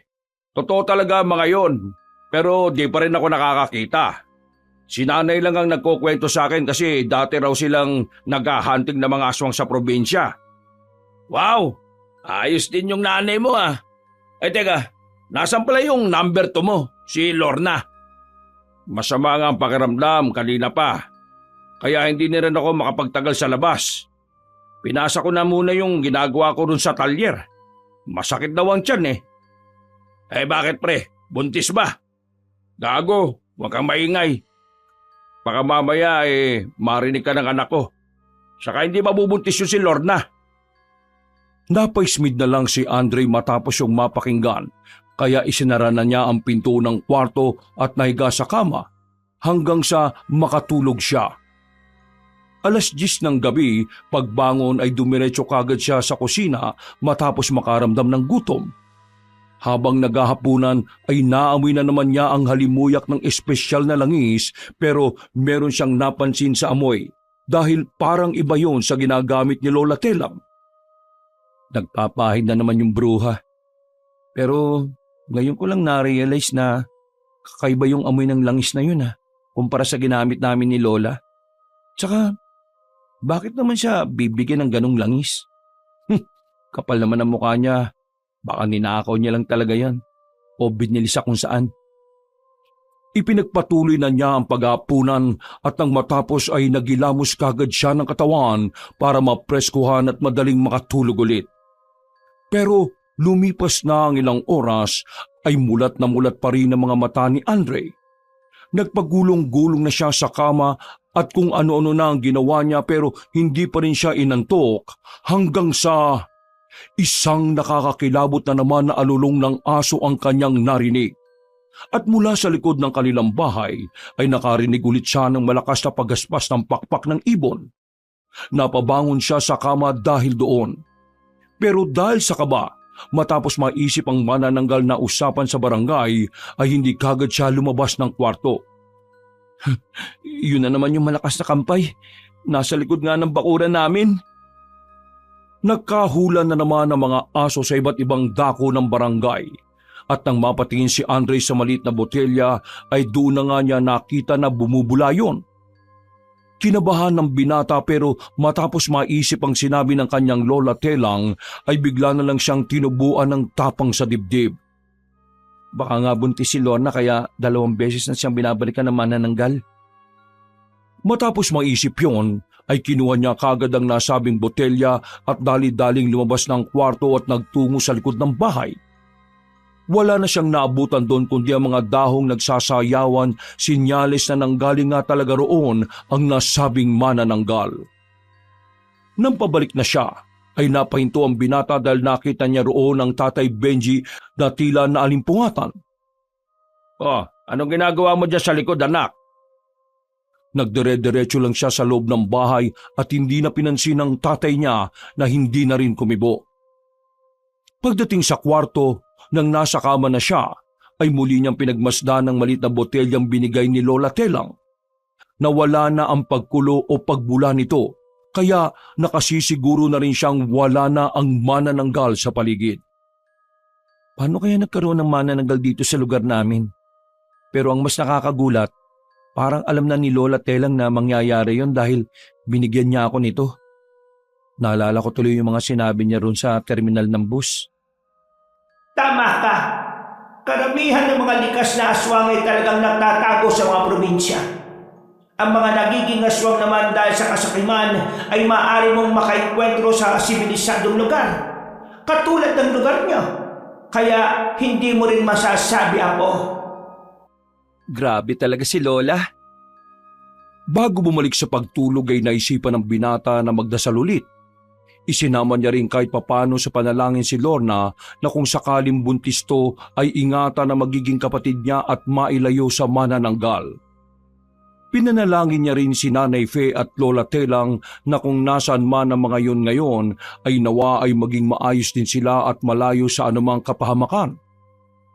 Matapos ang taimtim na pagdarasal ay nakatulog na nga siya ng mahimbing. Pagsapit ng alas 5 na madaling araw, pagbangon ni Andre ay kagad siyang nagtungo sa banyo. Pero pagdating niya sa kusina ay nakita niyang patakburin ng palikuran si Lorna. Hinayaan na lang muna niya tong mauna at nagpainit na lang muna siya ng tubig sa takuri. Habang nagtitimpla ng kape ay narinig niya ang kirida na sumusuka-suka sa loob ng banyo. Hindi niya tuloy alam kung maawa ba siya o maiinis o matutuwa. Nagahalo-halo ang emosyon niya. Ayaw niyang isipin na magkakaanak ang tatay niya sa kabit pero sa kabilang banda, gusto niya ring magkaroon ng nakababatang kapatid. Ano ba tong naiisip ko? Umay. Oo, gusto kong magkaroon ng kapatid pero hindi sa ibang tao, kundi kay Nanay Fe mismo. Hindi sa kabit na yon, kahit nakakaawa siya. Naudlot na siya sa pagkausap sa sarili dahil lumabas na nga si Lorna ng banyo. Nang makita niya ang itsura noon ay medyo naawa rin siya dahil parang pagod na ewan. Nangangalumata rin at namumutla ang babae na halatang meron ngang iniindang sakit. Gusto niya sanang lapitan at tulungan pero nanaig pa rin ang galit sa kanyang dibdib. Kaya tinalikuran na lang niya yon at nagtungo na sa mga kaldero para mag-check ng makakain sa umagang yon. Nakahinga siya ng muluwag nang mawala na sa paningin niya ang kirida ng kanyang tatay. Nag-asikaso na rin siya kaagad at pasado alas 6 ng umaga ay palabas na sana siya ng bahay pero nakita niya pa si Tatay Benji na todo asikaso sa kabit nito. Napaismid na lang siya saka nagmamadaling lumabas ng bahay at pagdating sa kanto, nang nakasakay na ng jeep ay patungkol kagad sa manananggal ang nabungaran niyang kwento. Nang makalagpas na ng tulay, ay biglang bumigat ang trapiko dahil sa may ambulansya at mga kapulisan sa bandang gilid ng daan. Mas lalo ring umugong ang kwentuhan patungkol nga sa gumagalang manananggal sa kanilang lugar. At ayon nga sa mga naririnig ni Andre, ang bangkay na kinuha sa gilid ng tulay ay biktima ng nasabing aswang. May nabiktima na kagad yung aswang? Grabe ah! Nakiusyoso na rin siya sa mga tao habang naghihintay sa pagdaan ng jeep na sinasakyan nila malapit sa ambulansya. Habang inaabot niya ng tingin ng pinangyarihan ng krimen, ay may mangilan-ngilan na siyang nakikita ng mga bakas ng dugo ng tao. At habang papalapit ang sasakyan nila, ay mas lalong umuugong ang usapan patungkol doon. Hanggang sa may isang pasahero na nga ang nagsabi na nakita raw ng asawa niya ang nasabing manananggal. Pero mukha namang kaduda-duda kaya hindi na niya pinansin pa. Dahil sa mabigat na daloy ng trapiko ay na-late ng pasok ang gwapong binata. Ipinamalita niya rin kina Kobe, Sam at Riley ang tungkol nga sa manananggal. Pero pinagtawanan lang siya ng mga ito. Expected niya na yon dahil nga karamihan ngayong tao lalo na sa sibilisadong lugar ay hindi na naniniwala sa mga ganong klase ng kwento. Nagtrabaho na lang siya ng maayos at dahil nga sa late na nakapasok kaya nag-overtime na lang siya. Halos mag-aalas 12 na ng hating gabi nang makauwi si Andre dahil sa overtime at mabigat na daloy ng trapiko. Pagtayo niya sa tapat ng gate nila, ay nagpahinga muna siya saglit dahil sa medyo na nakitang kanyang bukong-bukong. Sumandal siya saglit sa pader at hinilot ang paa hanggang sa makarinig siya ng kalabog sa loob ng bahay. Dali-dali siyang pumasok sa bakuran at pagdating sa bandang kusina ay naabutan niya roon si Lorna. Umaalingasaw din ang amoy ng kakaibang langis kaya nagtaka siya habang pinagmamasdan ng babae.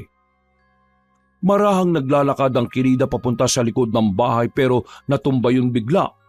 Kaya napasigaw ang binata habang papunta sa kwarto ng ama. Tay! Yung babae mo natumba! Pagpasok niya sa silid ay nahihimbing pa rin ng tulog si Tatay Benji na parang walang pakialam sa nangyayari sa paligid. May pagkatulog mantika kasi ang Ginoo. Kaya noon pa man kapag natutulog yon ay bihirang-bihira na magising kahit pa may kaguluhang nangyayari. Tinapik-tapik niya ang Ginoo hanggang sa maalimpungatan at nang mabungaran siya ay dali-dali ang bumangon. Oh, ano ba nangyari, nak? Bakit mo ako ginigising, ha? Yung Kirida mo, naimatay na doon sa kusina. Ang himbing pa rin ng tulog mo. Sabay silang lumabas ng kwarto at pagdating sa kusina ay wala na roon si Lorna. Sa isang iglap din ay mahinang narinig ni Andre ang pagkulo ng maliit na bote na nasa bag niya. Kagad niya yung kinuha at nang makumpirma ang pagkulo ay nagpalinga-linga siya sa paligid. Sumilip din siya sa bintana at sa likod ng bahay pero wala naman siyang nakitang kahit na ano. Meron lang siyang narinig na mahinang pagaspas at pagkampay ng pakpak mula sa hindi kalayuan pero hindi niya na yun nakita. Naantala lang ang kanyang pag-obserba sa paligid nang tapikin siya ng ama habang napapakamot pa sa ulo. Ah, akala ko ba nakahandusay na si Lorna, anak? Wala naman, ah. Wala rin sa banyo. Hindi mo lang ba hanapin yung kabit mo? Babalik din yon. Baka bumili lang sa labas. Sanay na ako doon na maglabas-labas ng gabi. Ha? Masama yung pakiramdam ng tao, ah. Nandyan nga lang yon. Ganyan na po ba talaga kayo ka-irresponsable, tay? Alam niyo naman siguro na may pagala-galang hindi pangkaraniwan dito sa lugar natin, eh. Hindi niyo man lang ba naisip na yung tao? Sa bagay, sanay na rin ako sa inyo. Si nanay nga hindi niyo na nga rin hinanap. Huwag na nga muna tayo magtalo, anak. Pagod na pagod ako ngayon dahil marami akong ginawa sa talyer. Sige na, matulog ka na. Maniwala ka sa akin, maya-maya lang nandito na yung si Lorna. Naiwan na nakatanga si Andre sa kusina matapos yon marinig sa kanyang ama. Napahilot na lang din siya sa magkabilang sentido dahil di niya inaasahan na ganun ang sasabihin ng kanyang ama. Napabuntong hininga na lang siya bago bumalik sa kanyang silid. At habang nagbibihis ng pambahay, ay muli niyang pinagmasdan ng maliit na botelya. Kanina kasi ay bigla yung kumulo na ang ibig sabihin ay may aswang sa paligid. Napaisip tuloy ng hindi maganda si Andre pero inalis niya rin ang kakatuwang bagay na nagpapaligalig sa kanyang utak. Nagdasal na ulit siya bago humilata sa kama at nakatulog na nga siya kaagad na mahimbing. Mag-aalas 3 na madaling araw nang mabulabog sa pagtulog ang binata. Narinig niya kasi mula sa labas ng bakuran ang mga taong nagsisigawan. Nakabukas kasi ang bintana ng kwarto niya at nakatapat yun sa labas kaya dinig na dinig niya ang ingay. Pagkasilip doon ay nakita niya ang ilang opisyal ng barangay kasama ang tanod at iba pang tao na nagkukumpulan sa bakanting lote na nasa gilid lang ng kanilang bakuran. Nang makita niya roon si Ninong Ryan ay napakunot siya ng noo at napilitan na ring lumabas para makiusyoso. Ninong Nay, ano pong meron? Bakit ang daming tao dyan sa bakanting lote? Naglalamay kami tapos tong sila Coco at saka si Martin nakita na naman daw yung manananggal. Nagtulong-tulong tuloy na habulin. Nagamit pa nga yung tricycle ko kaya nandito ako eh. Diyan na po ba nakita na pumunta? Oo, inanak. Kitang-kita namin lahat. Doon siya dumapo sa malaking puno ng akasya tapos nang mag-flashlight kami, biglang nawala eh. May nakita na lang kaming pusa na tumalon doon sa kabilang lote. Nandito kami kasi nag-iikot pa sila sa loob ng abandonadong bahay. Baka raw doon iniwan yung kalahati ng katawan. Bubudburan nila ng asin kapag nakita. Ayaw kong pumasok doon. Mahirap na. Ano pong itsura naman nananggal, Ninong? Para siyang bruwa.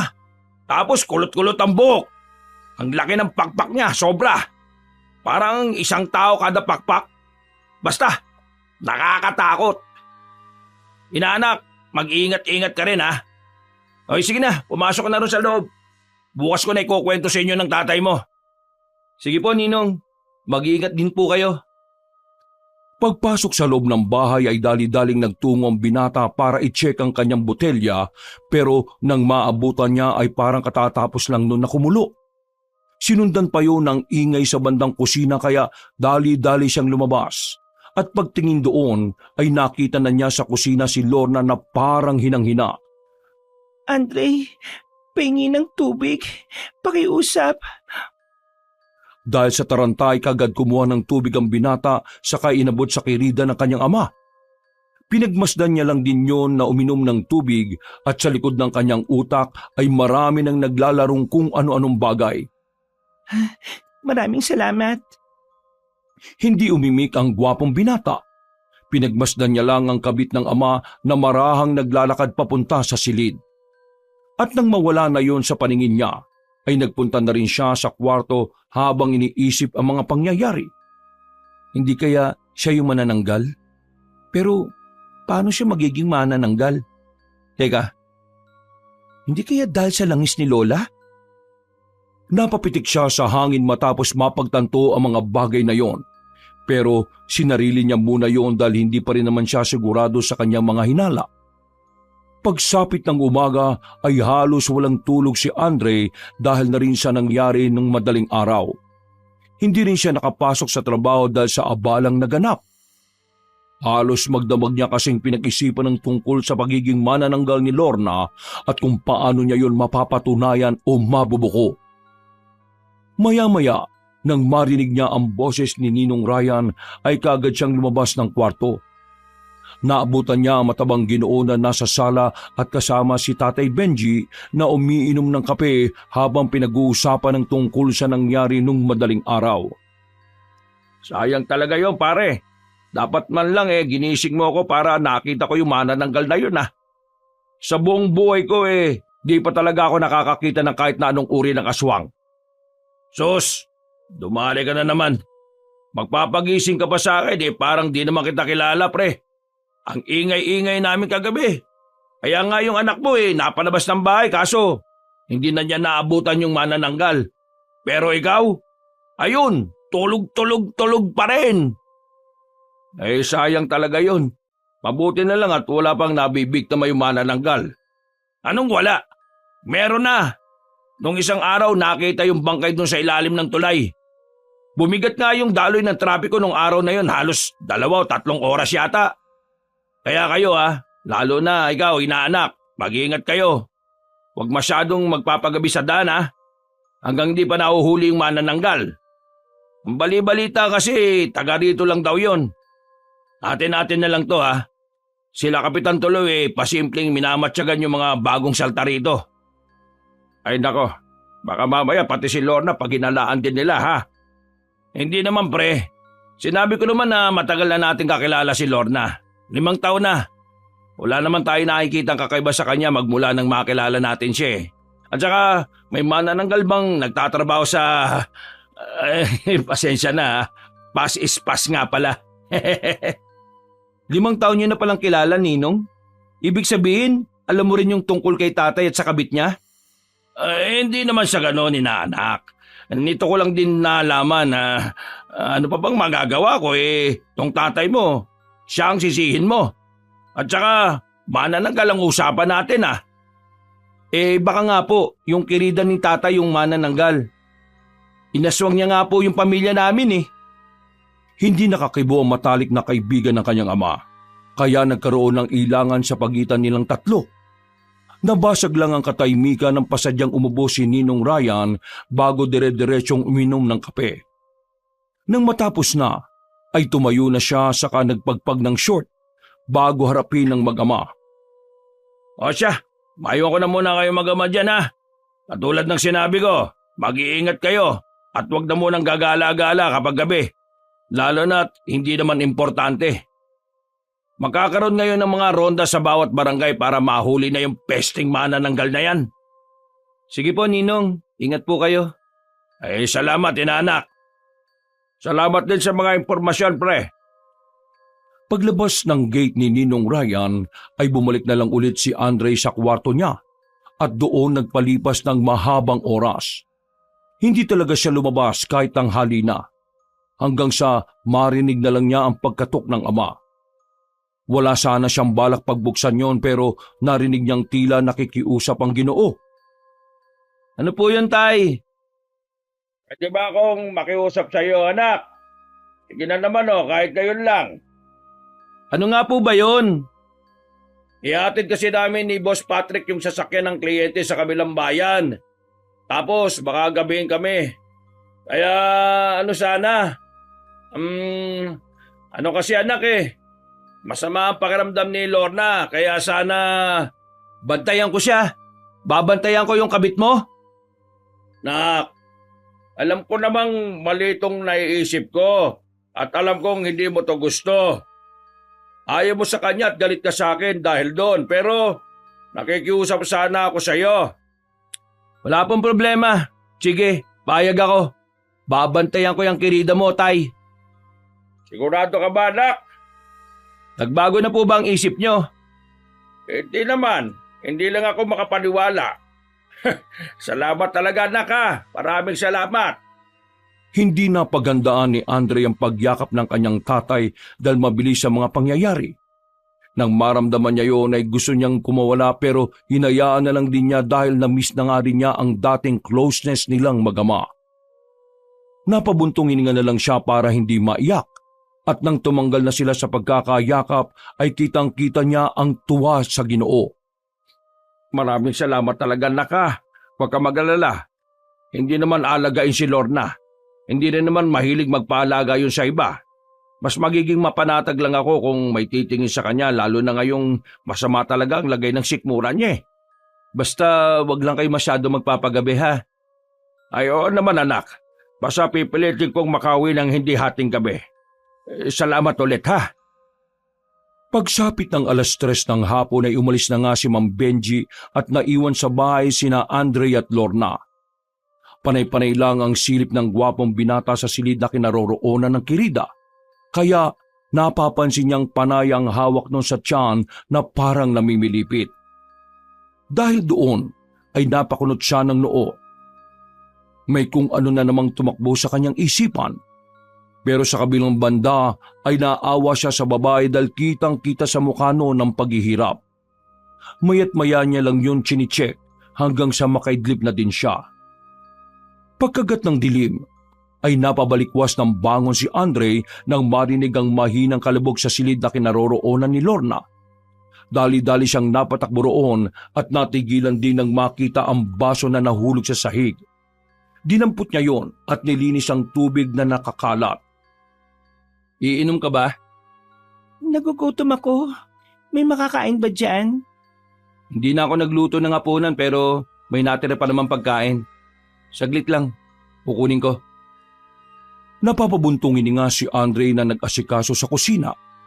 Ayaw niya man ang ginagawa lalo na at para sa kabit ng kanyang tatay ay wala na rin naman siyang mapagpipilian.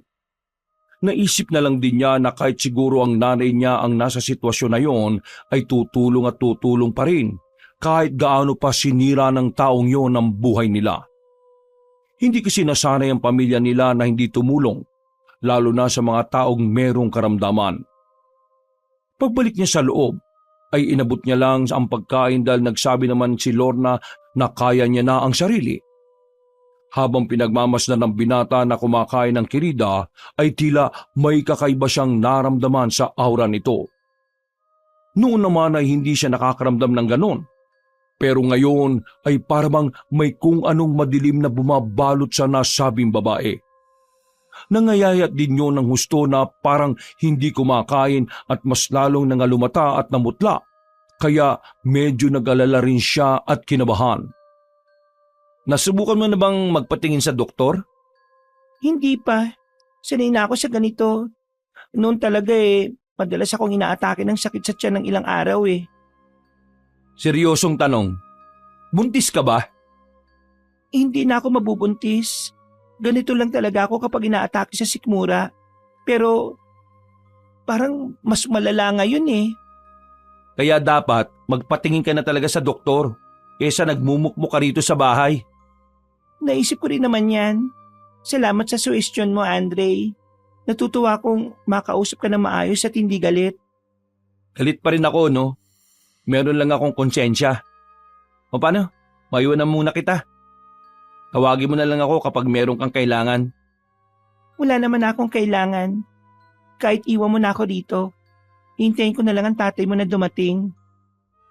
Tumalikod na kagad ang gwapong binata at nagbalik sa kanyang kwarto at doon nagmukmok. Galit niyang pinagsasapak ang unat at sumisigaw ng walang ingay na lumalabas sa bibig. Naiinis kasi siya sa sarili dahil parang pakiramdam niya ay lumalambot na ang puso niya para sa kabit ng kanyang tatay. Ayaw niyang mangyari yon dahil ayaw niyang maging hindi patas para kay Nanay Fe. Maya-maya pa, sa dami na naman ang tumatakbo sa isipan niya ay bigla siyang nakatulog at nagising na lang ng pasado 10:00 ng gabi matapos muling malanghap ang kakaibang amoy ng langis. Tumayo siya at lumabas ng kwarto. Nang mapagtanto niyang wala pa si Tatay Benji ay sumilip siya sa kwarto noon at nakita nga niya na nagpapahid ng langis si Lorna. Nakatalikod ang babae habang ginagawa yon kaya hindi siya nito nakikita.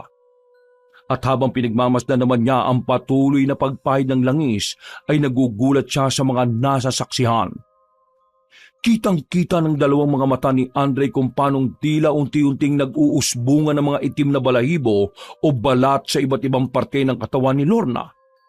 Doon nga napatunayan ng binata na totoo ang hinala niya patungkol sa langis ni Lola Telang. Katulad ng kwento noon ng matandang babae, may mga nilalang na gumagamit ng kakaiba o espesyal na langis para magpalit ng anyo bilang aswang. Doon na rin napagtagni-tagni ni Andre ang lahat, na kaya pala ilang beses niyang nararamdaman sa bakuran nila ang manananggal. Pero para makasiguro ay kaagad niyang kinuhang maliit na botelya at bumalik sa pinto. Eksakto pagkulo ng likidong nasa loob ng maliit na botelya ay ang unti-unting pagbabago ng anyo ni Lorna. Pero kinukontrol-kontrol pa yun ng babae kahit na nahihirapan siya ng gusto. At nang makita yun ng binata, ay kaagad niyang binulsa ang hawak na botelya at lumapit sa kabit ng kanyang tatay. Kinuha niya ang nasabing langis at itinapon sa sahig dahilan para ito ay mabasag. Ano ginawa mo? Bakit mo binasag ang langis ko? Pampakinis ko yan ng kutis! Pampawala ng tigyawat! Naririnig mo ba sarili mo? Hindi totoo yung mga pinapaniwalaan mo. Tingnan mo nga sarili mo ngayon sa salamin. Hindi niya pinapakinis ang kutis mo o inaalis ang tigyawat mo. Ginagawa kanyang aswang. Ginagawa kanyang manananggal. Sinungaling ka! Ibalik mo ang langis ko! Akin na! Akin na yan! Tila asong nagkakandarapang nilapitan ng babae ang langis na natapon sa sahig at saka yung pilit na pinapahid sa iba't ibang parte ng katawan maging sa mukha. Hindi naman makapaniwala si Andre sa kanyang nasaksihan dahil tila wala na sa sarili si Lorna para natong nasisiraan ng bait na naglalaway-laway pa habang ang balat ay tila nagpapalit-palit sa kulay itim at brown. Pipigilan niya sana yon sa pag-asang maililigtas pa ang kirida, kaya lang ay bigla na lang yung umangil na parang isang babangis na hayop. Lumayo ka sa langis ko! Akin na yan langis ko! Akin lang to! Habang pinagmamasdan ni Lorna ay saka sumagi sa isip niya ang mga sinabi ni Lola Telang noon sa kanya. At sa kanya lang na-realize ang lahat ng mga pangyayari kaya nanlaki ang mga mata niya habang nakatingin sa kabit ng kanyang tatay. Ibang klaseng langis yan. At sa oras na makita mong kumulo yan, katulad ng ikinuwento ko sa iyo, ganon ang gawin mo. Isaboy mo sa aswang. Karamihan ng mga likas na aswang ay talagang nagtatago sa mga probinsya. Ang mga nagiging aswang naman dahil sa kasakiman ay maaari mong makainkwentro sa sibilisadong lugar. Katulad ng lugar ninyo. Kaya hindi mo rin masasabi ako. Malapit na naman na kayong magpunta sa akin ng buo mong pamilya. Kung ganon, planado ni Lola Telang ang lahat ng ito? Eksaktong pagkatapos niyang sabihin yon, ay tuluyan na ngang hindi na kontrol ni Lorna ang kanyang sarili. Bigla siyang nagsisigaw ng ubod lakas at kasunod noon ay nakarinig na sila ng nakakakilabot na alulong ng aso mula sa hindi kalayuan. Nagtahulan din ang mga aso pagkatapos noon, habang ang binata ay nanatiling nakatayo sa pintuan habang pinagmamasdan ng mga nagaganap. Dinig na dinig at kitang-kita niya kung paano mag-uslian ng mga buto sa likod ng babaeng patuloy sa pagsigaw. Sa pagkakataong yun ay hindi na nito pinipigilan ng sarili sa pagsigaw kumpara nitong mga nakalipas na gabi.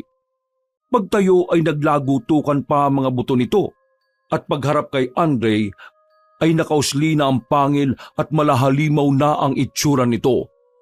Napatras tuloy ang binata dahil nabigla rin siya sa nakita. Ito kasi ang unang pagkakataon niyang makainkwentro ng aswang. At mas lalo siyang nagimbal nang tuluyan ng nabuo ang pakpak ng ginang. Pagbuka nito ay humangin sa buong kwarto kaya nabuwalang ibang kagamitan. Muling umalulong ang aso mula sa kung saan at sinundan na naman yon ng mga tahulan ng iba pang aso. At mas tumindi pa ang mga pangyayari dahil unti-unti na ngang nakita ng binata kung paano mahati ang katawan ng manananggal. Ang nakapagtataka lang ay hindi mismo bewang ang nahati kundi ang tuhod. Yun ang talagang ikinagulat ni Andre. Ha? Bakit tuhod ang nahati at hindi bewang?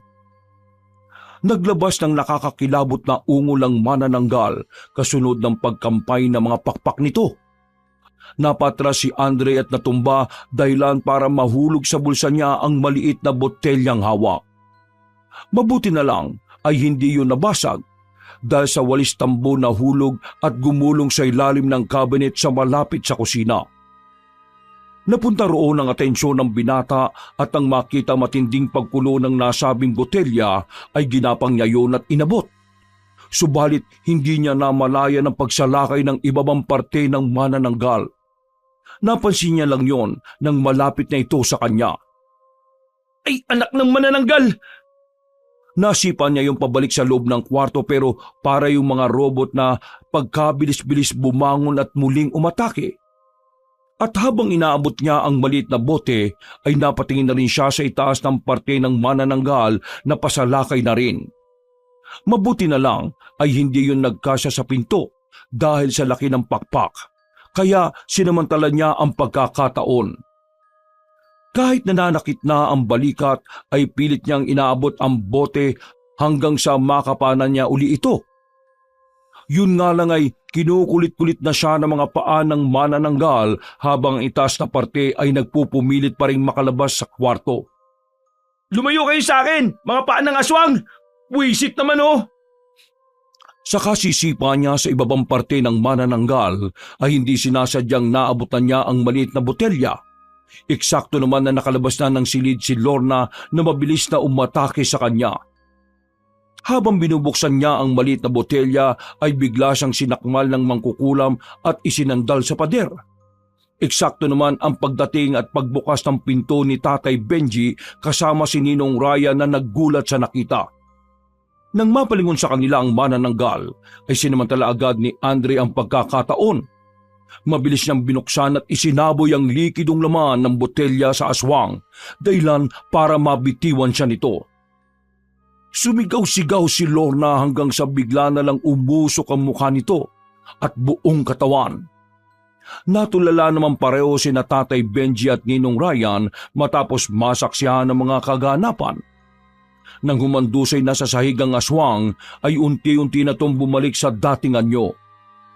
Ganun na nga lang ang hustong pagkagulat ng dalawang Ginoo sa kanilang nakita habang naghihingalo si Lorna.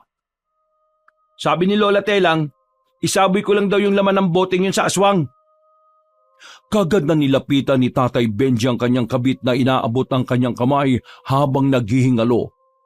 At nang mahawakan na niya ang kamay noon ay doon na tuluyang nalagutan ng hininga. Pagkatapos ng pangyayaring yon, ay nagbiyahe nga kagad ang mag-ama pauwi sa probinsya kung nasaan si Lola Telang. Si Ninong Ryan naman ang nagtakip sa mga pangyayari sa barangay. Pinalabas niyang biktima ng mangkukulam si Lorna dahil buntis at hindi siya mismo ang manananggal. Naniwala naman ang mga tao't na wala na rin ang takot nila lalo na nang hindi na magparamdam pa ang aswang. Lingid kasi sa lahat ay patay na talaga ang kampo ng kadiliman.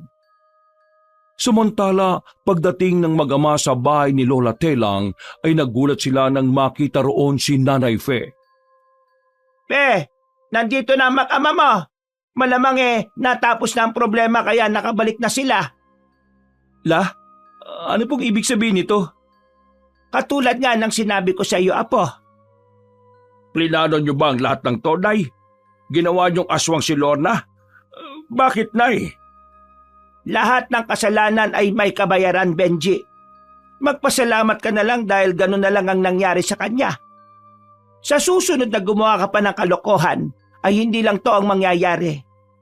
Matanda ka na. Sana'y ayusin mo ang pamilya mo. Magpakaama ka at maging mabuti kang asawa. Napayak na lang si Tatay Benji pero tinanggap niya na rin ang nangyari at pinilit na inayos ang kanilang pamilya hanggang sa bumalik ang lahat sa dati na isa silang masayang pamilya. Wakas!